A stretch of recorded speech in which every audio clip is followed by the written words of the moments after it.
ಒಬ್ಬ ವ್ಯಕ್ತಿ ಮೈ ಮೇಲೆ ದೇವ್ರು ಬಂದಿದ್ದಾರೆ ಅನ್ನೋ ಥರದಲ್ಲಿ ನಟಿಸಿ ಪಾಪ ನವದಂಪತಿಗಳು ದೇವ್ರ ದರ್ಶನಕ್ಕೆ ಅಂತ ಬಂದಿರ್ತಾರೆ, ಅವರನ್ನ ದೇಗುಲದಿಂದ ಹೊರಗಡೆ ಹಾಕಿದ್ದಾರೆ. ಈಗಲೂ ಕೂಡ ಅಸ್ಪೃಶ್ಯತೆ ಅಂತ ಆಚರಣೆ ಇದೆ ನಮ್ಮ ಸಮಾಜದಲ್ಲಿ ಅಂತಂದ್ರೆ ನಂಬೋದಕ್ಕೆ ಆಗ್ತಾ ಇಲ್ಲ. ಬಟ್ ಅದೇ ಕಟ್ರು ಸತ್ಯ. ನೀವು ಬೆಂಗಳೂರಿನ ಸುತ್ತಮುತ್ತ ಕೂಡ ನೋಡಬಹುದು, ಬಹಳಷ್ಟು ದಲಿತ ಸಮುದಾಯದವರನ್ನ ದೇವಸ್ಥಾನದ ಒಳಗಡೆ ಬಿಟ್ಕೊಳ್ಳೋದಿಲ್ಲ. ಒಂದು ವೇಳೆ ಏನಾದ್ರೂ ದಲಿತ ಸಮುದಾಯದವರು ದೇವಸ್ಥಾನದ ಒಳಗಡೆ ಬಂದ್ರು ಅಂತಂದ್ರೆ ಏನಾದ್ರೂ ಮುಂದಾಗುವಂತಹ ಅವಘಡಗಳಿಗೆ ಅವರೇ ಕಾರಣ ಅಂತ ಅವ್ರ ತಲೆ ಮೇಲೆ ಈ ಒಂದು ಆರೋಪವನ್ನ, ಅಪರಾಧಿ ಭಾವನೆಯನ್ನ ಮೂಡಿಸ್ತಾ ಇದ್ದಾರೆ. ಎಷ್ಟೇ ಕಾನೂನುಗಳು ಬಂದ್ರು, ಎಷ್ಟೇ ಜಾಗೃತಿಯನ್ನ ಮೂಡಿಸಿದ್ರು, ಎಷ್ಟೇ ಶಿಕ್ಷಣ ಬಂದ್ರು ಈ ಮನಸ್ಥಿತಿಯಿಂದ ಹೊರಗಡೆ ತರೋದಕ್ಕೆ ಸಾಧ್ಯ ಆಗಿಲ್ಲ.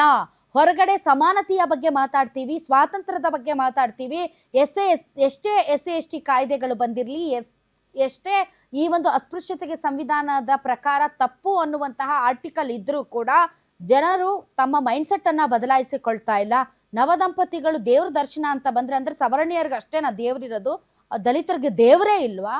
ದಲಿತರು ಅಂತ ಹುಟ್ಟಿದ ಮಾತ್ರಕ್ಕೆ ಅಟ್ಲೀಸ್ಟ್ ದೇಗುಲಕ್ಕೂ ಒಳಗಡೆನೂ ಕೂಡ ಬರೋದಕ್ಕೆ ಅವರಿಗೆ ರೈಟ್ಸ್ ಇಲ್ಲ ಅಂತಂದ್ರೆ ಸಂವಿಧಾನದ ಪ್ರಕಾರ ಎಲ್ಲರಿಗೂ ಕೂಡ ಈಕ್ವಲ್ ರೈಟ್ಸ್ ಇದೆ. ಬಾಬಾ ಸಾಹೇಬ್ ಅಂಬೇಡ್ಕರ್ ಅವರು ಹೇಳಿರೋದು ಮಾನವ ಇತಿಹಾಸದಲ್ಲಿ ಅತ್ಯಂತ ಕೆಟ್ಟ ಆಚರಣೆ ಈ ಅಸ್ಪೃಶ್ಯತೆ ಅಂತ.